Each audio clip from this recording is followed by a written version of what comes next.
ที่ดินหลายผืนมักจะมีเรื่องเล่ามากมายถึงการหวงที่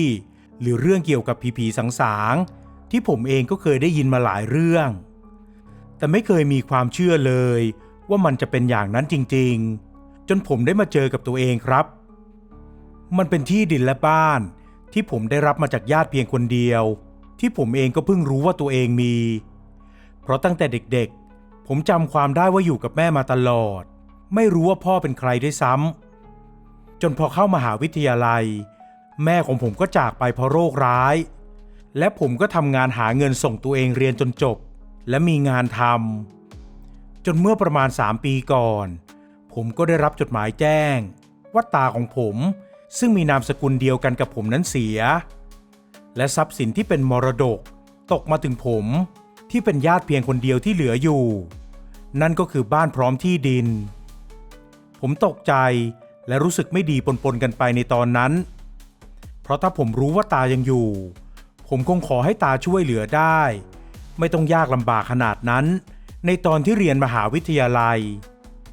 แต่มันก็อาจจะมีเหตุผลอยู่บ้างที่สุดท้ายแล้ว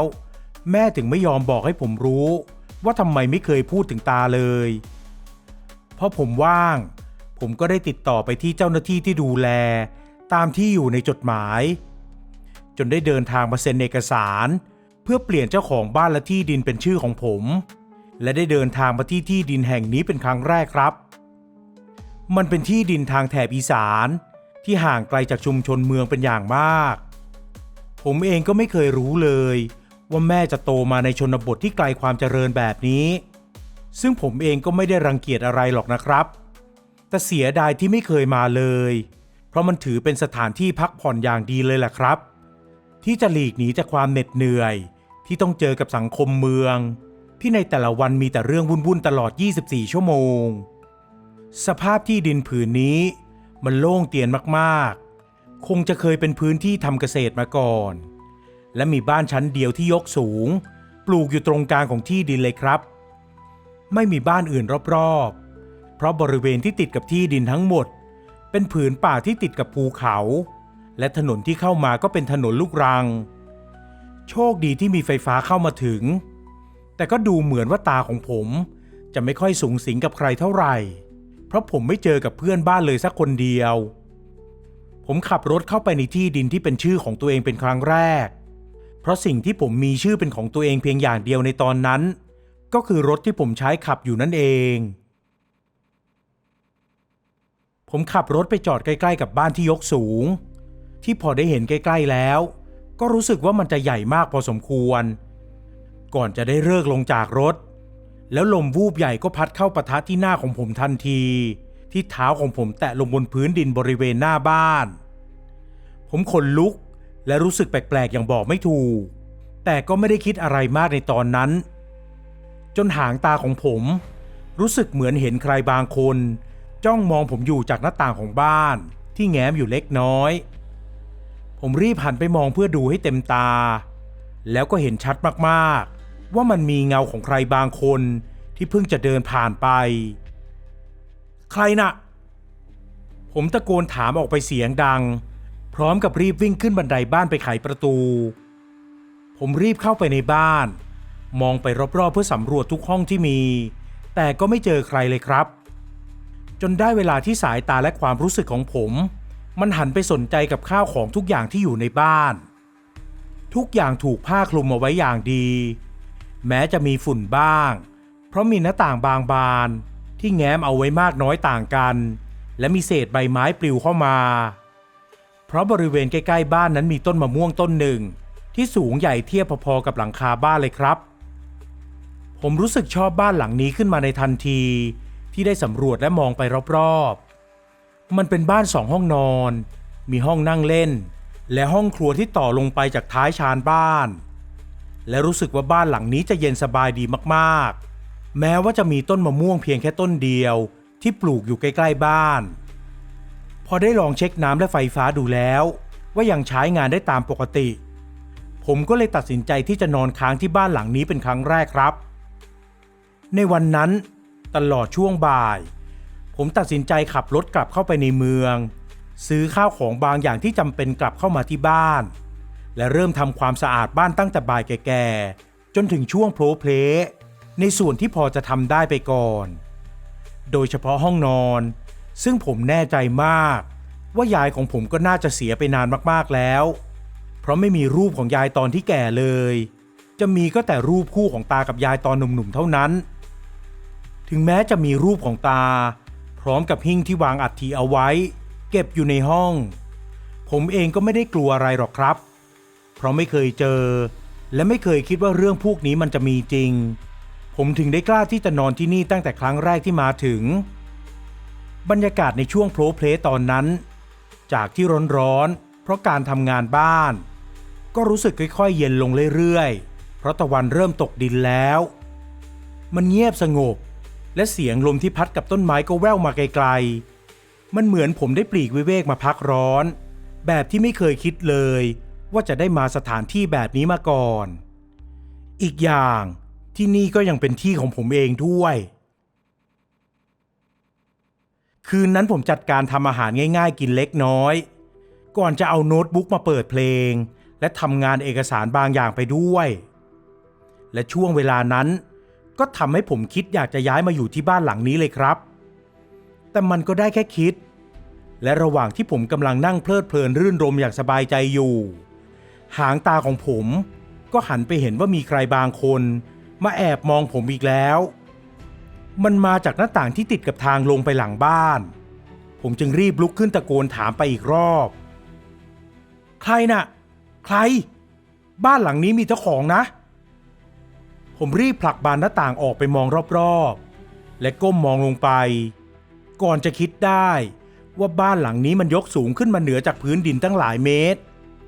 แล้วที่ผมเห็นว่ามีคนมายืนมองเมื่อกี้เขาจะมายืนมองผมได้ยังไงในเมื่อที่ตรงนี้ไม่สามารถจะมายืนมองได้นอกเสียจากเขาจะลอยอยู่พอคิดได้แบบนั้นผมก็รีบถอยห่างจากหน้าต่างเลยครับก่อนจะรวบรวมสติปิดหน้าต่างและล็อกให้ดีทุกบานในบ้านผมเดินกลับไปนั่งที่โต๊ะซึ่งอยู่ในห้องนั่งเล่น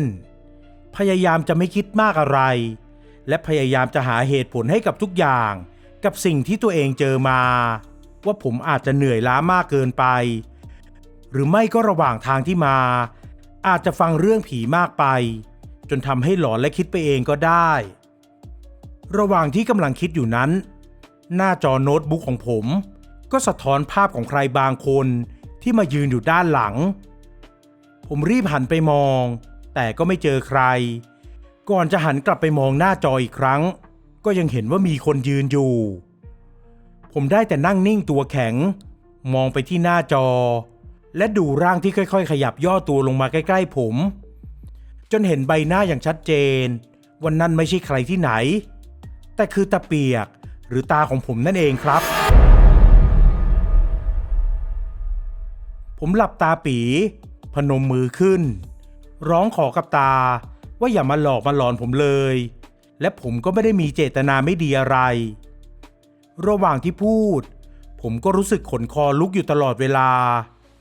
จนผ่านไปสักพักที่ผมตัดสินใจลืมตาขึ้น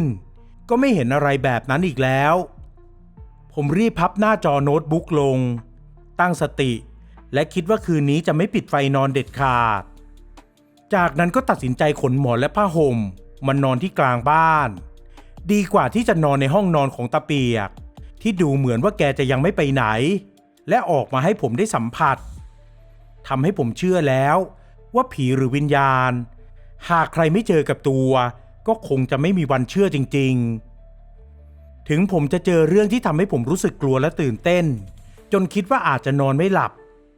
แต่พอหัวถึงหมอนได้ไม่นานผมก็หลับไปอย่างรวดเร็วเลยครับมาสะดุ้งตัวอีกครั้งก็ช่วงกลางดึกที่ผมได้ยินเสียงฝนตกลงมาอย่างหนักและหน้าต่างทางฝั่งที่ติดกับต้นมะม่วงก็สั่นเพราะแรงลมผมลุกขึ้นไปที่หน้าต่างบานนั้นพยายามยื้อกับแรงลมที่เหมือนจะต้องการพัดเอาบานหน้าต่างให้เปิดออกจนกลอนของหน้าต่างที่เก่ามากแล้วถึงกับหักและมันก็ทำให้บานหน้าต่างถูกดึงกระชากให้เปิดออกเหมือนกับมีใครมาดึงเลยครับฝนไม่ได้ตกลงมาอย่างที่ผมคิด เสียงที่เหมือนฝนตกก่อนหน้านี้ก็เงียบหายไปแล้วแต่สิ่งที่ทำเอาผมตกใจจนล้มหงายหลังก็คือร่างของคนที่ห้อยลงมาจากต้นมะม่วงที่สูงเทียมหลังคาบ้านซึ่งมันไม่ใช่แค่ร่างเดียวแต่มันมีมากกว่าหนึ่งและผมก็ไม่รู้เลยว่ามันมีกี่ร่างเพราะตอนนั้นสติของผมหลุดกระเจิงไปหมดแล้วผมรีบลุกขึ้นกลับไปที่นอนที่จัดไว้ก่อนจะเอาผ้าห่มมาคลุมโปงและสวดมนต์แบบไม่ได้สับอะไรสักอย่างก่อนที่ผมจะรู้สึกเหมือนว่าบ้านมันสั่นไปทั้งหลังยิ่งผมสวดมนต์บ้านก็ยิ่งสั่นจนผมนึกว่าบ้านจะถล่มลงมาหรือเปล่าเวลาผ่านไปนานแค่ไหนผมไม่รู้เลยครับรู้แค่ว่ามันนานสำหรับผมมากๆจนทุกอย่างมันนิ่งและสงบไปผมก็โผล่ออกมาจากผ้าห่มด้วยความรู้สึกกล้าๆกลัวๆผมมองไปรอบๆในตอนนั้นก็ไม่เห็นใครหรืออะไรที่จะดูน่ากลัวอีกเลยจนผมได้ยินเสียงหัวเราะดังขึ้นเบาๆและมันก็ไม่ได้ดังมาจากทางซ้ายหรือทางขวาแต่มันกลับดังมาจากข้างบนผมเงยหน้าขึ้นไปมองก็ได้เห็นเต็มๆสองตาเลยครับตาเปียกตาของผมตาที่ผมไม่เคยเจอและไม่เคยรู้จักและไม่รู้ด้วยซ้ำว่าตาเปียกจะรู้ไหมว่าคนที่ตาเปียกกำลังหลอกอยู่ในตอนนี้คือหลานแท้ๆของตัวเองผมจำได้ดีเลยครับว่าร้องตะโกนโวยวายออกไปว่าผีหลอกเป็น10-20 ครั้งหรืออาจจะมากกว่านั้นแล้วผมก็หากุญแจรถไม่เจอด้วยเลยตัดสินใจที่จะวิ่งหนีออกจากบ้านไปเลยดีกว่าจะเสียเวลาหาต่อไปแต่พอออกมานอกบ้านได้ผมก็ได้เจอกับใครก็ไม่รู้ที่ล้วนแล้วแต่ไม่มีขายืนจ้องเขม็งมาที่ผม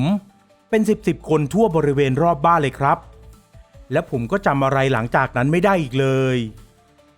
ทุกคนที่ฟังอยู่ตอนนี้คงพอจะเดาได้ว่าผมตกใจกลัวมากจนเป็นลมไปเลยมารู้สึกตัวอีกครั้งก็เพราะแสงแดดส่องเข้ามาแยงตาปลุกให้ผมได้สติเวลานั้นจะเรียกว่าสายแล้วก็คงได้ผมพยายามคิดทบทวนเรื่องราวทุกอย่างที่เกิดขึ้นเมื่อคืนว่ามันมีอะไรเกิดขึ้นบ้างผมนึกไปก็ขนลุกไปด้วยตลอดเลยครับไม่เคยคิดเลยว่าผมจะได้เจอกับผีมากมายขนาดนั้นในช่วงเวลาแค่คืนเดียวและผมก็ได้ยินเสียงรถมอเตอร์ไซค์เก่าๆขี่เข้ามาผมรีบออกไปดูก็เจอกับคุณลุงท่าทางเป็นมิตรที่ผมได้รู้ว่าแกคือผู้ใหญ่เพชรที่แวะมาดูเพราะได้ข่าวว่าผมที่เป็นหลานของตาเปียกมาที่บ้านเมื่อวานนี้เป็นไงบ้างล่ะไอ้หนุ่มเอ็งนอนที่นี่ได้ด้วยเหรอเมื่อคืนนี้ครับคือเมื่อคืน คงจะโดนหนักเลยล่ะสิไม่มีใครกล้ายุ่งกับตาเปียกหรอกไม่สิไม่มีใครกล้ามายุ่งกับที่ดินแล้วก็บ้านของตาเปียกหรอกผีดุคนเขารู้กันทั้งบางมีแต่เองนี่แหละที่เป็นหลานอยู่ในเมืองมาคงจะไม่รู้สินะผู้ใหญ่เพชรได้เฉลยในสิ่งที่ผมสงสัยโดยที่ผมไม่ต้องถามอะไรเลยแถมยังเล่าให้ผมฟังต่ออีกว่าที่บ้านของผมมีความเชื่อเรื่องถ้าตายไปแล้วจะไม่เผาส่วนใหญ่ก็จะฝังเอาไว้ในที่ดินผืนนี้มีหลายท่านที่เป็นรุ่นทวดของผมที่เสียสติและปลิดชีพตัวเองกับต้นมะม่วงใหญ่ที่เห็นนั้นแต่กับตาของผมที่ผู้ใหญ่เพชรเป็นคนมาเจอร่างก็จัดการบำเพ็ญกุศลไปตามพิธีทางศาสนาส่วนที่รู้ว่าตาเปียกมีหลานเป็นผมก็เพราะตาเปียกเคยเล่าว่ามีหลานชายคนเดียวให้ฟังแต่ก็ไม่เคยเจอตัวเลยสักครั้งผู้ใหญ่เพชรคิดว่าผมควรจะได้รู้ว่ามีตาเปียกอยู่ถึงจะต้องมาเจอกับเรื่องราวน่ากลัวแต่คิดว่าสุดท้ายแล้วที่ดินกับบ้านหลังนี้ก็คงจะปล่อยทิ้งเอาไว้ไม่ได้ผมถึงได้มาเจอกับเรื่องราวที่ไม่เคยคิดเลยว่าในชีวิตนี้จะได้เจอมาก่อนปัจจุบันผมก็ยังคงแวะเวียนไปที่บ้านหลังนี้บ้างส่วนมากก็แค่ไปทำความสะอาดและเอาของไปไหว้บรรพบุรุษของผมไม่เคยได้ไปนอนอีกเลยครับเพราะผมไม่กล้าที่จะอยู่บ้านและที่ดินผืนนี้ในเวลากลางคืนและเรื่องเล่าที่น่ากลัวของผมก็มีประมาณเท่านี้ครับขอบคุณพี่ตุ้ยติดมันและทีมงานช่องเล่าเรื่องผี สวัสดีครับ